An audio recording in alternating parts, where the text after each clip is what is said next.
विधानसभा क्षेत्र शिकारपुर कांग्रेस संभावित प्रत्याशी रेखा शर्मा से हमारे संवाददाता प्रदीप तोमर की खास बातचीत।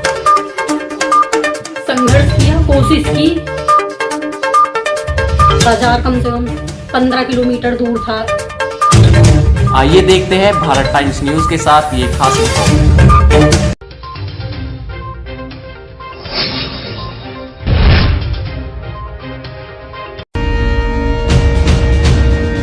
उत्तर प्रदेश में चढ़ा सियासी पारा।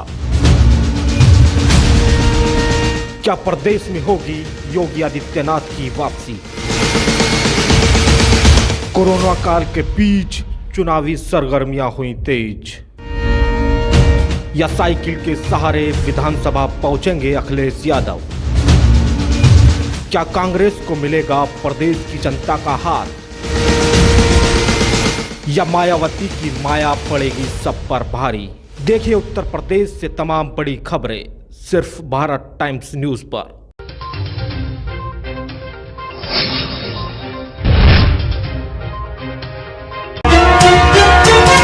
विधानसभा क्षेत्र शिकारपुर कांग्रेस संभावित प्रत्याशी रेखा शर्मा से हमारे संवाददाता प्रदीप तोमर की खास बातचीत। संघर्ष किया, कोशिश की। बाजार कम से कम 15 किलोमीटर दूर था। आइए देखते हैं भारत टाइम्स न्यूज के साथ ये खास रिपोर्ट।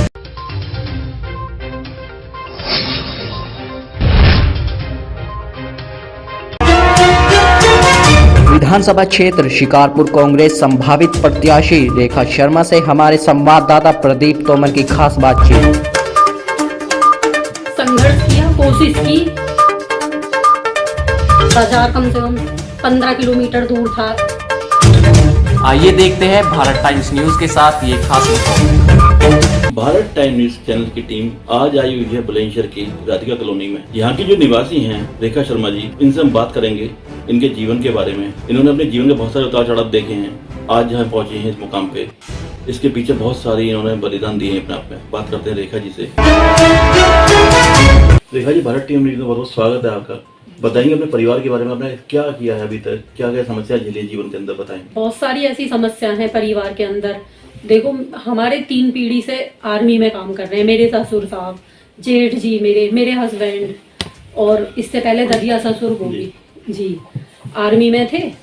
और बहुत सारी उलझन है। हमारे ससुर साहब भी बाहर रहते थे और मेरे हस्बैंड भी। तो बच्चों की एजुकेशन और परिवार को चलाना बहुत बड़ी चीज होती है। जैसे कि आपने ग्रामीण क्षेत्र से निकले हुए हैं जी, वहाँ पे सुविधा के नाम पे बहुत कम सुविधाएं मिलती हैं शहरी क्षेत्र की अपेक्षा। तो कैसे आपने आपको स्ट्रगल किया अपने आप में? संघर्ष किया, कोशिश की। मतलब देवर को लेके और हमारे जेठ के लड़के थे उन्हें लेके काफी संघर्ष किया। बाजार कम से कम 15 किलोमीटर दूर था। अगर कोई तबीयत खराब हुई या कुछ भी होता था, मतलब काफी संघर्ष करना। आज की डेट में तो वाहन सुविधा भी काफी है। उस टाइम पे तो बाइक और स्कूटर बहुत कम ही से थे। बहुत कम थे स्कूटर वगैरह भी, सही कह रहे हैं आप। बहुत कम ही से थे। बसों की भी ज्यादा अच्छी नहीं थी जितना आज है। और कम से कम 3-4 किलोमीटर पैदल भी चले। अच्छा, जब पढ़ने जाया करते थे 4 किलोमीटर पैदल जाया करते पढ़ने के लिए? जी, बहुत ज्यादा 4-5 किलोमीटर पैदल चल के। बस भी बहुत मुश्किल से मिलती थी, बस भी नहीं मिलती थी। बहुत संघर्ष किया। 2008 से। 2008 में आपने किस पार्टी ज्वाइन किया था? कांग्रेस को। और अभी तक आप लगातार कांग्रेस के साथ ही काम कर रहे हैं? कांग्रेस के। ऐसा क्या है कांग्रेस के अंदर जो आपने कांग्रेस को छोड़ना नहीं चाहा है? कांग्रेस एक विचारधारा है और कांग्रेस सबको साथ लेके चलती है और एक राष्ट्रीय पार्टी है कांग्रेस। अभी हम बात करें आपके परिवार में बच्चे हैं, एक बेटा है, एक बेटी है, तो वो लोग क्या एजुकेशन कर रहे हैं? जी, बेटी मेरी BAMS कर रही है और बेटे ने अभी 12th की है। और भाई साहब आर्मी में है। अच्छा, भाई आर्मी में जी, आर्मी में है।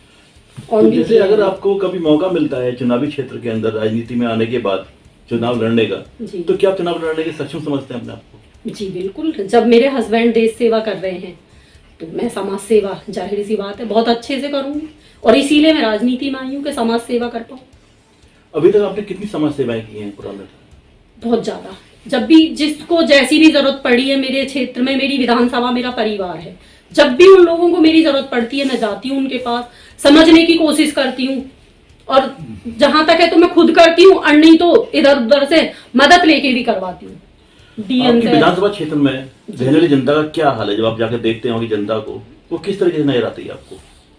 मुझे दुख होता है बहुत ज्यादा आज के दौर में, क्योंकि जनता का 2 साल से बहुत बुरा हाल है। एक तो कोरोना में, लॉकडाउन में इतना बुरा हाल हो गया, उससे पहले कहना नहीं चाहिए, इस सरकार ने एकदम 0 लेवल से तो नोटबंदी की। नोटबंदी में मेरी शिकारपुर विधानसभा क्या सभी जगह इतना बुरा हाल हुआ था। देखो मेरी माताएं, मेरी बहनें और मेरे पिता समान बुजुर्ग भाई सब लोग बैंक में लाइनों में लग रहे थे। इतनी दिक्कतें हुई, इतनी परेशानी हुई, मतलब मैं चाह के भी उन लोगों की मदद नहीं कर पा रही थी। क्यों?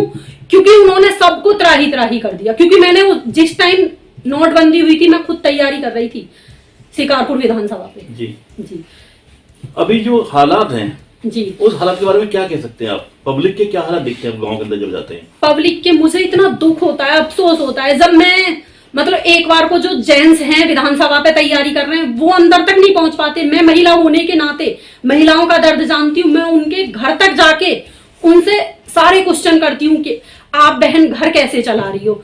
तो इतना दर्द होता है, इतना दुख होता है। वो महिलाएं ये कहती हैं कि बहन जी मेरा बेटा ग्रेजुएशन करके आज घर पे बैठा है, कोई रोजगार नहीं मिल रहा। और घर में मैंने 2 गाड़ियां स्कूल के लिए खरीदी थी, स्कूल बंद पड़े लॉकडाउन में, कोरोना टाइम से, ना तो मेरी गाड़ियों से मुझे कुछ मिल रहा और कहां से मैं सिलेंडर के लिए पैसे लेके आऊं, कुछ भी नहीं है। इतना बुरा हाल है कि महिलाओं को सब्जी राशन के बहुत बुरे वक्त से और बहुत बुरे दौर से गुजरना पड़ रहा है। प्रियंका जी ने एक शब्द कहा है, लड़की हूं मैं लड़ सकती हूँ।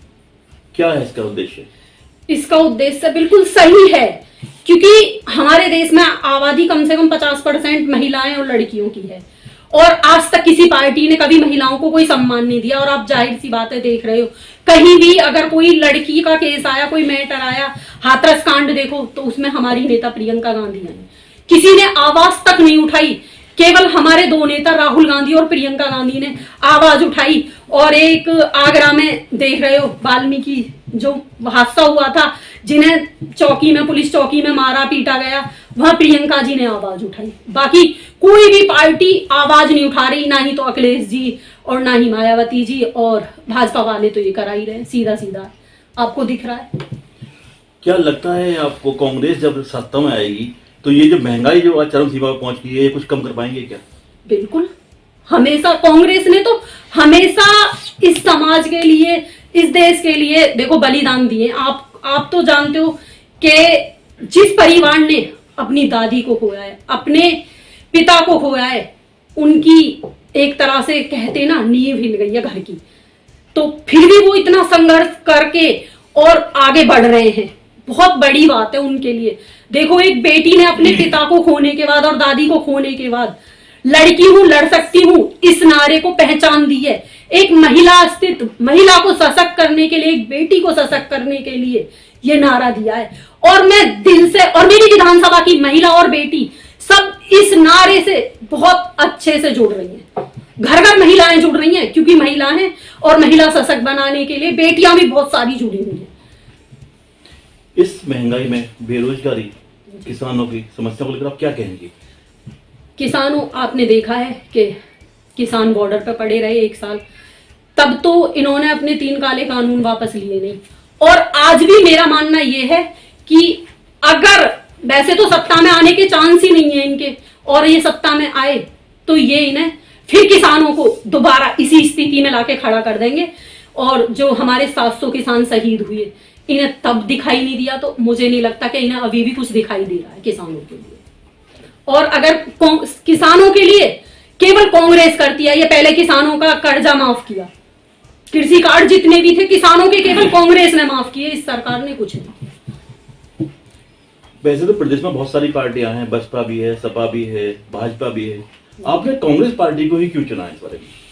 कांग्रेस महिलाओं का सम्मान करती है, क्योंकि कांग्रेस में इंदिरा गांधी, उन्हें आयरन लेडी ऐसे ही नहीं कहा जाता, क्योंकि उन्होंने शुरू से महिलाओं के लिए, युवाओं के लिए, सबके लिए बहुत कुछ किया है। और कांग्रेस की विचारधारा ऐसी है कि कोई भी पार्टी इसे नहीं टाल सकती।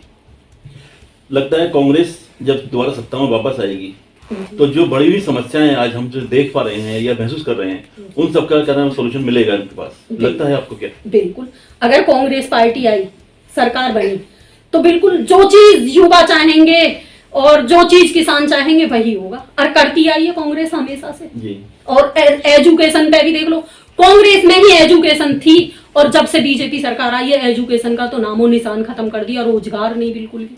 युवाएं दर दर भटक रहे हैं और आज तक इन्होंने कोई भर्ती क्लियर नहीं की है। और सबसे बड़ी चीज, जब इन्होंने 2 साल लॉकडाउन लगाया है इस कोरोना टाइम में, तो इन्हें ये 2 साल माइनस भी करने थे, जिससे जो हमारा युवा अपने भर्ती देखने का टाइम निकल गया 2 साल, अब वो दोबारा से 10th करे 12th करे तब कहीं जाके भर्ती देगा, इतने तो उसकी उम्र पूरी होगी, कहां से अपने घर को परिवार को कैसे चलाएगा। जैसे कि अभी हम बात करते हैं यहाँ पे सामाजिक रूप से, जी, तो जिम्मेदारियां बहुत सारी हैं आपके साथ, आपके कंधों पे, परिवार के लिए भी हैं, समाज के लिए भी हैं, पार्टी के लिए भी हैं, तो इसको आप कैसे समय अपना मैनेज कर पाते हैं? बहुत अच्छे से, क्योंकि मुझे कांग्रेस से प्यार है, मैं एकदम कांग्रेस को अपना परिवार मान के चलती हूँ। जी जी, और ऐसे ही मैं अपनी विधानसभा को, मेरा मानना यह है अगर हाई कमान ने मुझे मौका दिया तो मैं अपनी विधानसभा के एक एक गांव में सुझाव पेटी डलवाऊंगी, हर 8वें दिन उनकी समस्याओं का समाधान करूंगी, जाके खुद देखूंगी, किसी के ऊपर नहीं रहूंगी, अपने परिवार की तरह अपनी विधानसभा को संभाल के रखूंगी। आपकी विधानसभा के चुनावी मुद्दे क्या रहेंगे इस बार? चुनावी मुद्दे सबसे बड़ा तो एजुकेशन का मुद्दा है और दूसरा रोजगार का है। और जो मेरी महिलाएं बहनें इस टाइम त्राही त्राही कर रही हैं अपने परिवार को चलाने के लिए, पता नहीं किस किस स्थिति से गुजर रही हैं, इस चीज का तो कोई तोड़ ही नहीं है, बहुत बुरा हाल है, त्राही त्राही रो रही हैं महिलाएं। क्या आपके विधानसभा क्षेत्र की जो जनता है वर्तमान में, जी, जो सरकार चल रही है, उससे खुश नहीं है क्या? नहीं, बिल्कुल नहीं। वो कभी किसी के पास जाके पूछते भी नहीं तुम्हारा क्या हाल है, कैसे है, वो तो अपनी सत्ता का फुल फायदा उठा रहे। अब जैसे कि देख रहे हैं आप, आचार संहिता शुरू हो चुकी है हमारी, 3 दिन हो गए, और मैं अभी आ रही थी तो मैंने शास्त्री नगर के पास ही काले रंग की स्कॉर्पियो थी, जेट ब्लैक शीशा हो रहे उनके, जेट ब्लैक जी, और दबादब उनका हूटर चल रहा था। उन्हें किसी का कोई डर नहीं है, सत्ताधारी अपने अच्छे से, पुलिस प्रशासन और हर चीज से उन्हें किसी से कोई मतलब नहीं है, और प्रशासन भी उन्हीं के साथ है। देख रहे हैं आप ये रेखा जी की बातें जो बता रहे हैं राजनीति को लेके, अपने परिवार को लेके। यंग के लिए आप क्या कहना चाहते हैं, जो हमारी युवा पीढ़ी है उसके बारे में आप क्या कहना चाहेंगे? युवा पीढ़ी के लिए मैं ये कहूंगी, अगर हमारी सरकार आई और मौका दिया युवा पीढ़ी ने, तो सबसे पहले मैं युवा पीढ़ी के लिए ये 2 साल जो कोरोना के ये माइनस कराऊंगी, जिससे कि अपना फ्यूचर सुधार सके युवा पीढ़ी। युवा पीढ़ी के लिए आपने एक अच्छा संदेश दिया है कि जो 2 साल हमारे कोरोना में बिगड़े हैं जी, उसको सुधारेंगे कहीं ना कहीं। बिल्कुल, मगर जो हमारा समय निकल चुका है हम उसको कैसे वापस लेकर आएंगे? इसको टाइम लगेगा। सरकार जो ये महंगाई बढ़ रही है, इस महंगाई पे थोड़ा कांग्रेस सरकार बनेगी तो रोक लगाएंगे। बहुत हालात से गुजर रही है इस टाइम गांव की आम जनता, मतलब बहुत से तो ऐसे गांव हैं मेरी विधानसभा में कि जहां स्मार्ट मोबाइल भी मुझे नहीं दिखाई देते, कीपैड फोन है उनमें भी रिचार्ज नहीं हो पा रहा, इतने महंगे रिचार्ज कर दिए, बहुत ज्यादा त्राही त्राही है, मतलब मिस कॉल के लिए भी उनके पास, रिचार्ज के लिए भी पैसे नहीं है। मतलब आप मानते हैं कि इस महंगाई के जमाने में लोगों के पास मोबाइल में डालने के लिए पैसे नहीं है, तो वो बातें कहाँ से कर पाए, अपने परिवार का पालन पोषण कैसे कर पाएंगे? ये बहुत बड़ी समस्या आपके सामने आ रही है, बहुत ज्यादा। और एक आई है अहीर जाति की, जो अहेड़िया जाति होती है, भाई वो हमारे देश का नागरिक नहीं है, जो उसे मतलब किसी उसमें तो कैटेगरी में तो डालो, ओबीसी या एससी, कुछ तो उन्हें दो जिससे वो अपने बच्चों को एजुकेशन करा के, हाल वाल तो कुछ है ही नहीं इस सरकार में नौकरी का, और कम से कम वो अपने बच्चों को कामयाब तो कर सकें। इसका बहुत विरोध हो रहा है। क्या उनका वोट नहीं ले रही ये सत्ताधारी पार्टी जो बैठी है? इसने भी तो वोट लिया है जो आज सत्ता में बैठे, तो उनकी सुन क्यों नहीं रहे? क्या अहेरी जाति कहीं भी सम्मिलित नहीं है? ओबीसी में भी नहीं है, जनरल में भी नहीं है, तो वो फिर वोट डालते किस तरीके से अगर किसी भी इसमें नहीं आ रहे लोग? इसी चीज का मैं अपनी विधानसभा में गांव चौड़ेरा में गई, मैंने उनसे कहा कि उन्होंने मुझे 2-3 दिन का टाइम दिया है कि अगर बीजेपी वाले हमारी सुनते हैं तो ठीक है, वरना हम कांग्रेस के साथ हैं, आप हमें दिलवाओगे। और ये मैं दावे के साथ कह रही हूँ कि कांग्रेस पार्टी उन्हें किसी ना किसी कैटेगरी में जरूर लेके आएगी, क्योंकि हमें उनका वोट दे रहे हैं, मानव अधिकार है, वोट दे रहे हैं, और बैठा रहे हैं, इस लायक कर रहे हैं सत्ता में। जी। हाँ, तो उनके लिए कुछ ना कुछ होना चाहिए। तो रेखा जी, देख रहे हैं आप बातों में बता रहे हैं कि दिल का दर्द क्या है, जमीनी स्तर की परेशानियां क्या हैं, ये हम जान रहे हैं लगातार। अभी देखते हैं क्या बताती है रेखा जी। अपने और विधान क्षेत्र के बारे में बताइए, क्या क्या वहाँ की समस्याएं हैं जो आपको लगता है कि आपके सत्ता में आने के बाद वो समस्याओं का हल होना चाहिए? किसी किसी गांव में तो लाइट भी नहीं है, जबकि मोदी जी कहते हैं कि मैंने हर गांव में बिजली दे दी, मैंने हर गांव में पानी तक हर चीज की सुविधाएं दे रखी है। मेरी विधानसभा में कोई कोई गांव तो ऐसा है ना, वहां पे सड़कें हैं ना बिजली है। मतलब मैं ये सोचती हूँ कि वो लोग जिंदा किस उसमें हैं, जी कैसे रहे हैं। इतनी मतलब नीचे वाली स्थिति पे जी रहे हैं, लोगों पे मोबाइल नहीं है, कुछ लाइट नहीं कुछ है, भी पानी नहीं है। नेटवर्क प्रॉब्लम इतनी कि कभी कभी तो मुझे पूरा दिन हो जाता है, मेरा मोबाइल ही नहीं मिलेगा, लोग कॉल करते हैं लगता ही नहीं है। हालात इतने गंभीर हो चुके हैं बहुत गांव के ज्यादा। क्षेत्र में। बहुत ज्यादा। तो जो वर्तमान विधायक वहां पर रहे हैं जी, उन्होंने क्या विकास कार्य नहीं कराए वहां पे जाके के? बिल्कुल भी नहीं। आप खुद पूछ सकते हो, देख सकते हो क्या विकास है। सड़कें टूटी हुई हैं, बीजेपी सरकार कहती है हमने गड्ढा मुक्त सड़कें कर दी हैं। आप देखो तो जगह जगह टूटी हुई पड़ी है। कुछ भी चीज ऐसी नहीं है इस सरकार में जो मैं आपको बता सकूं कि इस सरकार ने ये किया है। एक भी कोई काम ढंग का किया हो तो बताओ। मेरी नजरों से तो कुछ नहीं किया, ना महिलाओं के लिए किया, ना युवाओं के लिए किया, ना किसानों के लिए किया। जी। और देख लो, ये कांग्रेस का ही शासन है जिस चीज के फीते काट रहे हैं। अच्छा, जो कांग्रेस ने अपने काम किए हैं अपने समय में, आज ये से जो कहते हैं सिरा बांध रहे हैं, अपने सिर बांध रहे हैं, हमने काम किए हैं ये। हाँ, ये कांग्रेस का ये सब कुछ जो हम आज इस कोरोना टाइम में अपने परिवार वालों को, अपने विधानसभा वालों को लेके जा रहे हैं, ये कांग्रेस की तो देन है। जहां हम इलाज करा रहे हैं, इन लोगों ने क्या किया है? मानते हैं कि कांग्रेस की सब कुछ। कोई बिजली घर मुझे तो नहीं लग रहा, कुछ भी मैंने तो देखा ही नहीं है। और इन्होंने जब से आए, जैसे एजुकेशन तो है ही नहीं बीजेपी पार्टी में, और ऐसे ही इन्होंने अब देश में कर दिया है कि एजुकेशन बिल्कुल खत्म कर दिया हमारे देश में। तो आप बात करें शिक्षा की, अपने विधानसभा क्षेत्र में कितने लोग शिक्षित नहीं हो पाएंगे या नहीं हुए हैं, उनको आप शिक्षा प्रदान कराएंगी? बिल्कुल, मैं लड़कियों के लिए कॉलेज, युवाओं के लिए कुछ भी नहीं है, एक कॉलेज तक नहीं है वहां। बताओ, विधानसभा क्षेत्र में कॉलेज ही नहीं है? नहीं, 12th तक स्कूल है, कहाँ जाए, क्या करें? तो शिक्षा के लिए फिर वो लोग कहाँ पर जाते हैं? बुलंदशहर आते हैं, सीधा खुर्जा जाते हैं। मतलब वहां से 20 किलोमीटर की दूरी तय करने के बाद बिल्कुल तब उन्हें शिक्षा मिलती है? कुछ भी नहीं है वहाँ। अगर सही से कहा जाए तो वहाँ हॉस्पिटल सुविधा भी ज्यादा अच्छी नहीं है। अच्छा, हॉस्पिटल की स्थिति भी बुरी है, मतलब ज्यादा जी, अच्छी स्थिति नहीं है। नहीं। देखिए, रेखा जी ने बताया वहाँ के अपने विधानसभा क्षेत्र के बारे में कि क्या क्या समस्याएं हैं।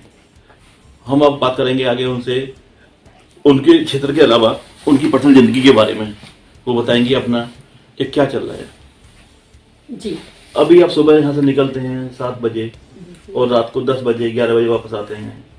इतने समय अपने बच्चों से दूर रहना, जी। तो कैसे मतलब ये बच्चे मैनेज करते हैं आपके साथ? मैनेज देखो करना पड़ेगा। बेटी की तो अब ऑनलाइन क्लास चल रही है, बेटी को तो कम से कम 10 से 12 घंटे पढ़ाएं, क्योंकि उसकी लाइन ही ऐसी है, डॉक्टरी लाइन। उससे तो पढ़ाई से वो नहीं है, और बेटा है ही अपना, उसकी भी ऑनलाइन क्लास है। तो क्या महसूस नहीं होता आपको 12-12 घंटे 14 घंटे परिवार से अलग रहती हैं? होता है, लेकिन जब मैं उन लोगों का दर्द देखती हूँ अपनी विधानसभा में, क्योंकि मैं भी एक माँ हूँ और वो भी उन माँओं के बच्चे हैं जो आज घर पे बैठे, उनको कोई रोजगार नहीं है, दर्द होता है। तो फिर मैं इसी चीज को देख लेती हूँ कि देखो, मैं इन लोगों के लिए कुछ ऐसा करूं, देश सेवा कर, मतलब इनकी समाज सेवा ऐसी करूं जैसे मेरे हस्बैंड देश सेवा कर रहे हैं परिवार से दूर रह के। तो मैं तो 2-4 घंटे के लिए दूर जाती हूँ, तो मेरे लिए कोई बड़ी बात है। बच्चे नहीं कहते माँ कहाँ हो तुम? नहीं, बच्चों को आदत है, क्योंकि अपने पापा से भी वो 6-6 महीने 7-7 महीने दूर रहते हैं, तो उन्हें ये रहता है कि हाँ मम्मी 10 बजे आएंगी, 11 बजे आएंगी, लेकिन आएंगी जरूर। तो ये थी रेखा जी हमारे साथ भारत टाइम न्यूज में। बुलंदशहर से प्रदीप तोमर की रिपोर्ट।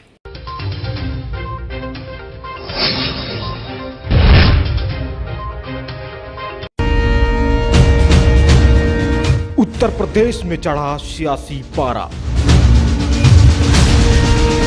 क्या प्रदेश में होगी योगी आदित्यनाथ की वापसी? कोरोना काल के बीच चुनावी सरगर्मियां हुई तेज, या साइकिल के सहारे विधानसभा पहुंचेंगे अखिलेश यादव? क्या कांग्रेस को मिलेगा प्रदेश की जनता का हाथ, या मायावती की माया पड़ेगी सब पर भारी? देखिए उत्तर